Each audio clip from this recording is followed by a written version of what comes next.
Oh, we are live. We are live. Hello, everybody. Welcome to Coffee Club. I can't, for some reason, I haven't been able to spell coffee this week. I keep only putting E on the end of it. There. Coffee Club in the seventh dimension. I'm Kat Wilton. I'm here with Sarah Crossman. Hello, welcome. Hi, Sarah. So we are live on my Facebook business page, which is called Raising Catherine. But you might well be watching this on YouTube because I've been loading the videos up there as well. So can't see that anybody's live with us. Still got a little 0 next to the I. But if anybody is there, please feel free to wave, say hello. I'm just going to check to make sure that we have actually made it over onto Facebook. Dun, dun, dun. Can't see it yet, but I'm sure won't be long before we're there. So what we thought we'd talk about today is I was having this basically about family and how family can trigger you. So this came from, I was thinking the other day about writing a post about being the black sheep. And I don't mean that you're the drunken uncle in the corner, that kind of black sheep, because that's normally what black sheep is, isn't it? It's the drunk uncle, or the one that's off traveling around the world while everybody else has got a job. So I'm thinking more about the fact that maybe you don't quite fit the mold. Maybe the spiritual journey that you're on, your family doesn't really. You talk about it, and they look at you as though.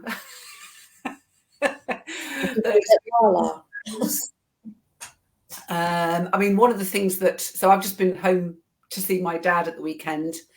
And one of my brothers and one of my sisters was there. And my brother looks at me as though I am from Mars when I say I don't know what's happening. I don't watch the news. Yeah, I get that. I don't watch the news at all, and people talk to me about it, and I haven't got a clue what they're talking about, and I don't want to know. But I do get. I visited my parents or my mum at the weekend, and it was very much news all the time. It's got to be on, and I just don't get it. I don't want that trigger in my life, but I do get sort of like that feeling of I'm the odd one out. Yeah. And me too. And people feel like they need to watch the news to find out what's going on in the world. But actually the news is just, it's a business the same as any other business. So it does what it needs to keep its ratings up and get people in. And what better way to bring people in than by triggering the fear center in their brain, which is exactly what the news is designed to do. Anne-Marie's here. Hey, Anne-Marie. She's having her lunch hour. She's joining us. Lovely to have you here. I know you don't watch the news, Anne-Marie. We've had conversations about that before. So last Friday morning, I got in the car and I'm driving, heading out to drive up to my dad, which is about 3.5 hours away from me. And I've got this beautiful ball of joy and sunshine and love that's sitting in my solar plexus area. And so much so that I messaged one of my brothers on the way, who the last time I saw him, I actually left a day early because I just couldn't be around him. Because he looks for confrontation. He deliberately tries to provoke people. So I was feeling this beautiful ball of joy in my solar plexus, and I messaged my brother and told him how much I loved him, because I just want to be okay with him. And I drive up there, and then what I realized was when I was leaving on Sunday that I had this heaviness. Heaviness, like a weight in my solar plexus, and I So here's now the difference between before clearing Akashic records and after clearing Akashic records. Now I look at that heavy weight and I think, what can I learn from that? What's the lesson there for me? What is the reflection in the mirror trying to tell me? Yeah, it's there for a reason. Yeah, absolutely. Absolutely. Reason.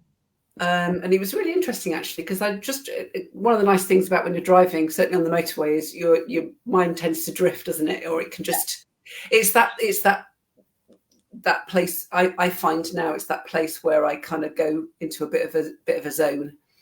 And what came to me was that what was sitting in me was something in the ancestral line that needed a little bit of a shove to clear through at a deeper level.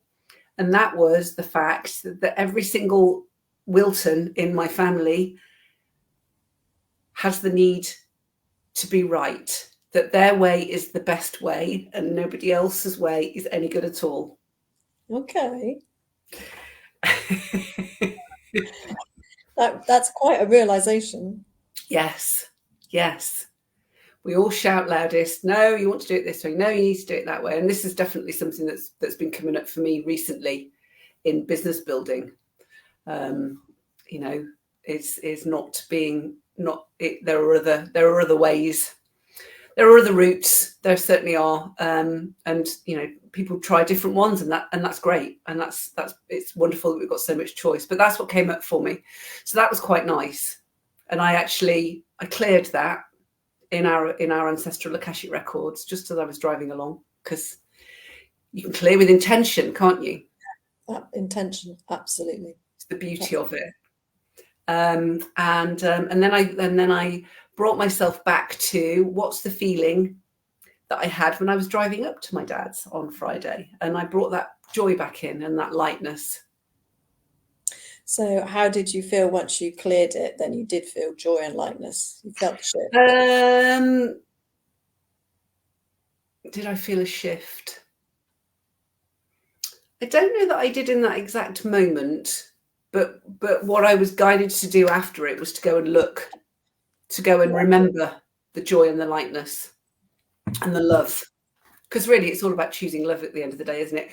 Rather than what I would have done in my pre-Akashic record clearing days, I would have come home, I would have sat with that, would have stayed in my solar plexus probably till around about now, maybe a bit longer, a few days, maybe a week.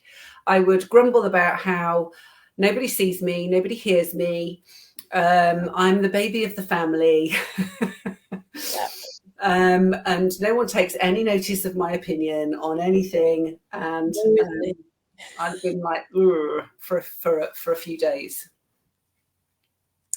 And now you can just switch it up. Yeah.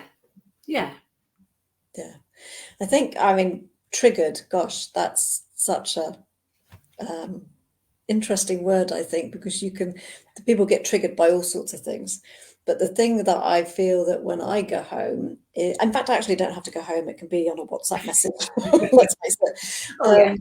Because everything, all our communication now comes straight into your life, and it could be a comment. So I have a brother and a sister who I love dearly, and they. My brother said something about me calling, us calling mum more often. And then it's a very valid, we're busy with our lives, and actually it doesn't take much to call. But I always took that as a bit of I'd be like, and then I'd be playing in my head like a recording over and over again. And in the past, I'd have just been stuck in that loop, whirring my way down. And, it's woe is me, it's all my fault. And, I must try harder. I'm not doing enough. I'm a mum, a wife, all the rest of it. And I need to do more. But actually, this last time, I do it and then I just trail off because life takes over. But this last time, I did feel triggered, but I actually felt it in my body. And a bit like you, Kat, I was like, okay, it's that feeling of I can do something about this. I don't have to sit in this. And then the more I thought about it, I just went, thank you. Thank you for messaging me. I clearly wasn't getting the message. You know, it's something I can do for my mum, and it's very easy. And I want to talk to her. And that was the massive shift. So since my beloved brother has said that in the text, and I have gone through this shift, now I feel joy. I just feel joy that I can phone my mum. Whereas before it was like, oh God, where can I fit it in? It's like, well, actually, I'll call her now. It's, you know, and there's no resistance to it. Or guilt. Or guilt from my behalf. I just feel it's not something I have to do. It's because I want to do it. And that was a huge, huge shift, because that was quite a, trigger in my head. It can feel like that's shifted for me as well, because again, pre-clearing, I used to feel a little bit. I go and see my dad more often now than I did before, and before I feel quite. I'm going to say this. It doesn't sound very nice, and I'm glad I'm not there anymore. It felt a little bit like a something I had to do. Yeah, I think the word like a chore. It was exactly what I was going to say. It felt like a chore, and I don't mean it nastily. It just felt in me like a chore. Yeah, it felt heavy. Now, I mean, my dad's at the amazing age of 98. Oh, bless him. 98 and a half, actually. Don't forget the half. It's all very important, isn't it? It was when we were 7.5 and saying it. 98 and a half. So when I go home to see him, most of the time he just carries on about his business as I'm not even there. So he lies on the sofa and snoozes, and he'll switch the news on and he'll watch the horse racing. And I'm anti-horse racing and I hate the news. And before it used to really bug me. Now I just sit in a chair with him and I read my book. Sometimes I put some music on or something so that I can't hear it. But it's just, and I just sit with him where in a way that's where he's happy for me to be. Yeah. Yeah. And I'm okay with that. And I now take it as, I can just go and sit and read a book. I don't get to do that very often these days during the day. So it's nice. So it's really nice to have that, isn't it? Yes. To be able to come at these things from a different place. Yeah. It doesn't feel like a battle. And it's not about anybody else outside. It's no, me. Absolutely. And to be able to shift that, to move that, to have that awareness. Oh my gosh, I wish I could have met my 20-year-old self and just gone, right, there you go. Yeah, absolutely. But it's shifting that. It's shifting those blocks that allow us to change our inner world, because the outer world is a reflection of our inner world. What shows up in actually out there, if you like, in our everyday, is just a reflection of what's happening on the inside of us. That took me a long time. I don't know about you. I was very much left brain, not really, getting jobs done and not really understanding that was the case. I remember hearing it, probably a couple of years ago, and just through Peter Sage, and just not really understanding what it meant. But now I see it in practice. It's so obvious, and you feel because you're putting it into practice. I think it's just like that thing of, gosh, how did I not understand it? I wasn't ready to understand it 2 years ago, but it seems so obvious now, because you see it in everyday life.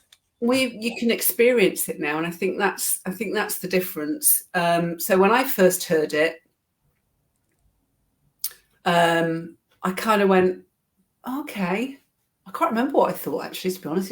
It was like coming up to 4 years ago, 3 years ago when I first heard it.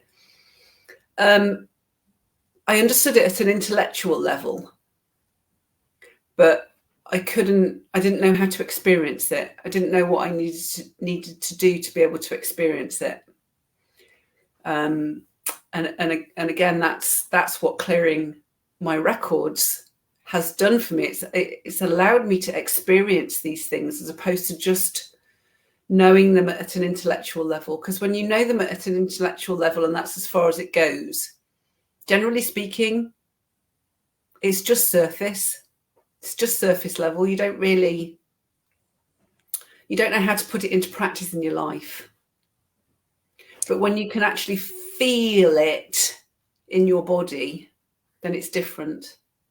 It's definitely about the sensation. I would agree with that. I've read many a self-help book, but actually to have the practice and that sensation and that journey, you feel the journey.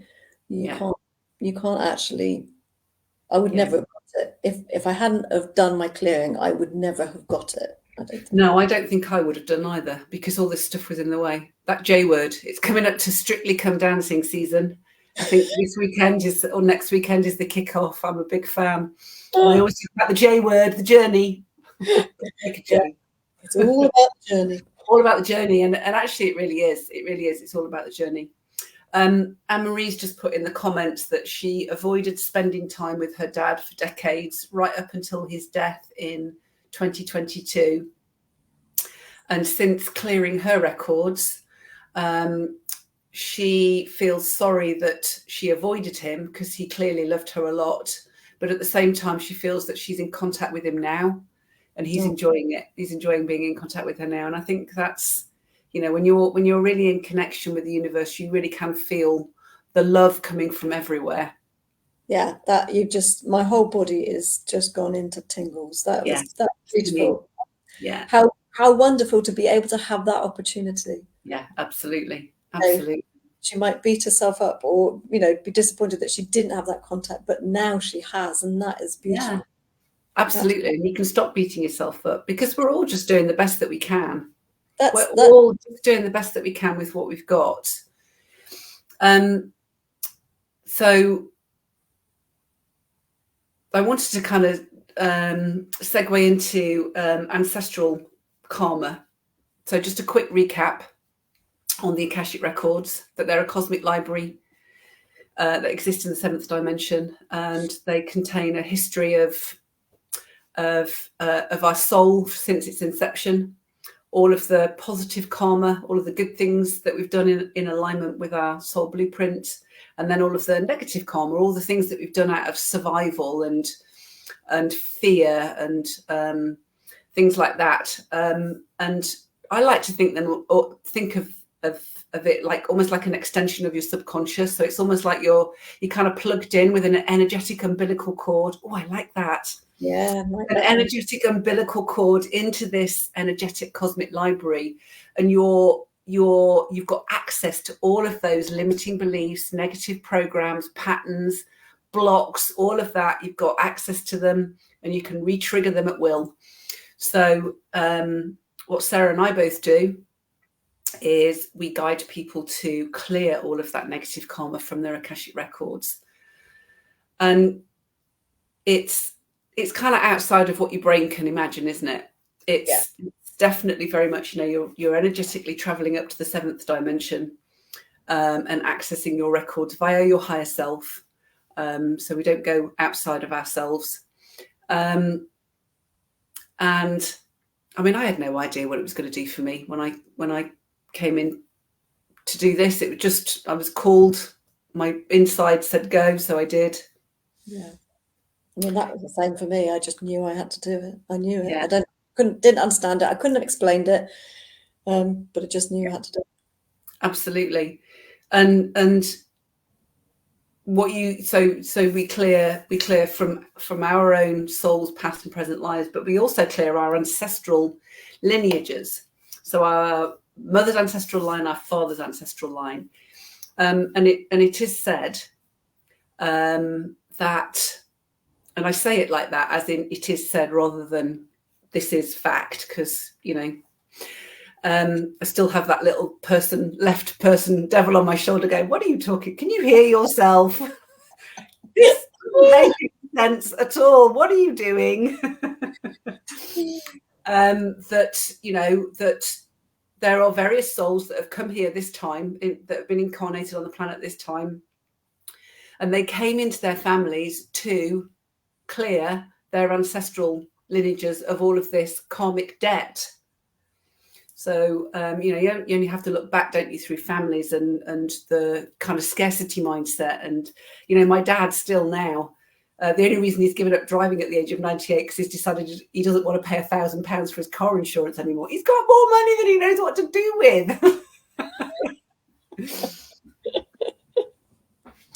So you can clear all of this stuff from your mother's line, from your father's line, histories of poverty and abandonment and failure and abuse, all of this, grim stuff that we've all got in our family lines.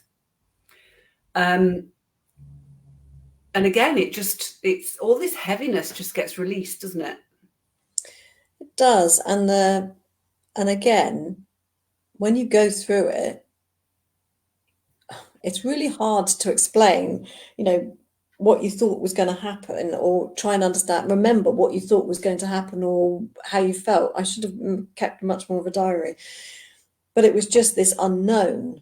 I really had no idea how it would make me feel, how connected I would feel when even going through the meditations and the clearings and everything, and how much you sense things, I see things, how actually you think, oh my gosh, what is this? And you see, when I meditate, I see things, but I see it's real. It's like watching a TV for me, and it's just that sensation of release, just such release, and I've never felt that before, ever. Yeah.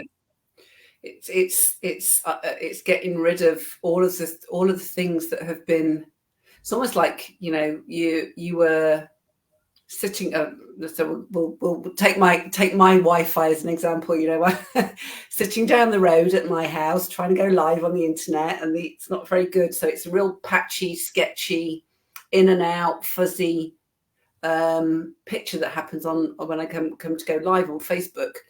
It cuts in and out, and it's not very clear. And so that's kind of like pre-record clearing, pre-Akashic records clearing. Then I come down the road to my neighbours who's got some kind of satellite networking, and I plug into the hardwire in the wall, and I'm like, boom, clear as a bell. No disruptions, no distortions, no static.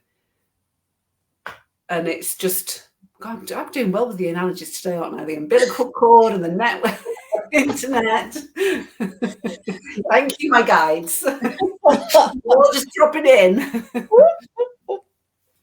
And you get this connection to this higher consciousness. And whether you're left-brained or right-brained, and whether you're very scientific, very factual, there is no denying that there is something greater than us here. Even if you believe in not if you believe in the Big Bang and the fact that everything was just created. What created that? What put the energy into the system to create the bang in the first place? Something outside of what we know about. There's definitely something bigger here than us, whatever you want to call it. Yeah. Whether you want to call it God or consciousness or source, and not God in a religion way. Religion's man-made. Creator source, yeah. Creator source, yeah. Any of those things, whatever word you want to do. God used to really trigger me. It doesn't anymore. Just because I was just so anti-religion, and what's done in the name of it.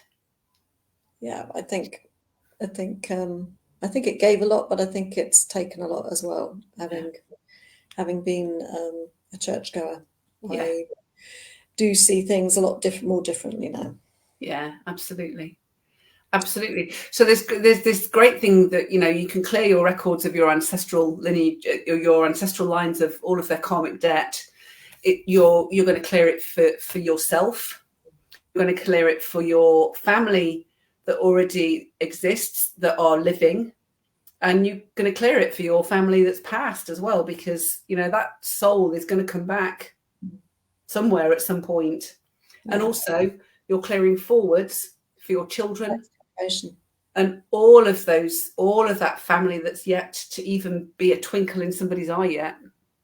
Yeah.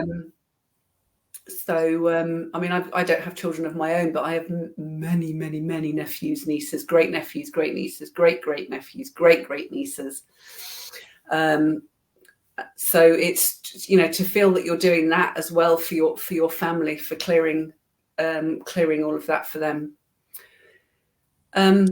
So I was going to say, just share one of my experiences of meditation. One of the first times after doing one of the clearings, I was up in the Akashic Records, and the guidance is to go into a pyramid, and these people came up to me and was just so grateful. I couldn't see faces, but there was just such an awareness of just love and gratitude.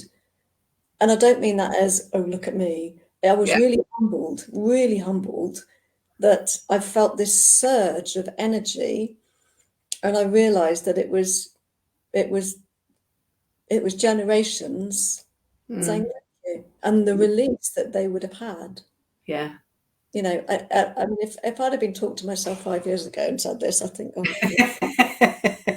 what? But now I've experienced it, it's completely different. I just, absolutely, it is definitely something to be experienced for sure.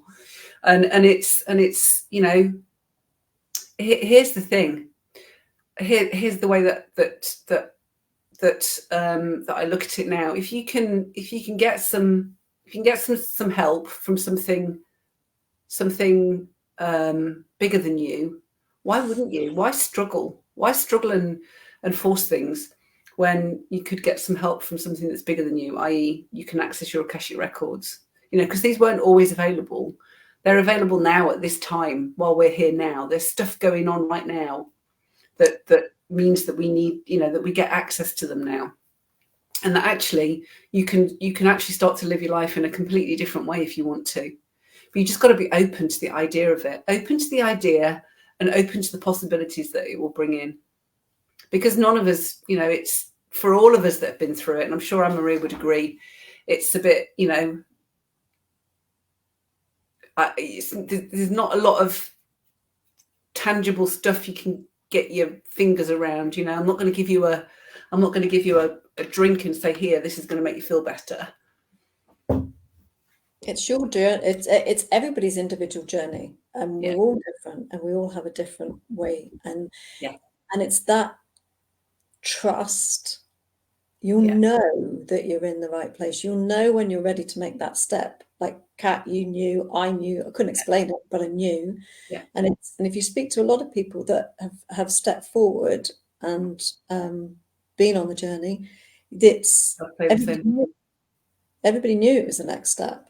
Yeah. So it's none of this is when I talk to clients, and none of it's a hard sell. You just know.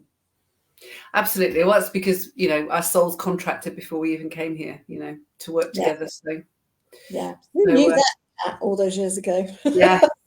Yes, absolutely. Well, we've been going for half an hour, so we should probably wrap it up, because otherwise it makes it too long to watch. So that's today. Family, ancestral lines. If you want to shift how you're interacting with your siblings, with your husband, your children, your father, your mother, your uncles, whatever, then this is definitely something to consider. And who knows what we will talk about next week. We'll probably be on here again, on my page again, just while Sarah gets some technical issues lined up. And who knows what we'll talk about next week. But maybe I've kind of got an idea. Thank you, Anne-Marie, for joining us. That we might talk about manifestation, because you have certainly had some experiences around that, as have I. And one of my clients has just blown me away with what she's managed to create. So maybe that'll be the topic for next week. So exciting. Yes. Thank you, Sarah, for joining me. You're very welcome. And we will see you all next time. We've got to check our diaries, but hopefully it'll be the same time next week. Yeah. But it might be different days, different times, so keep your eyes peeled. Bye, everybody.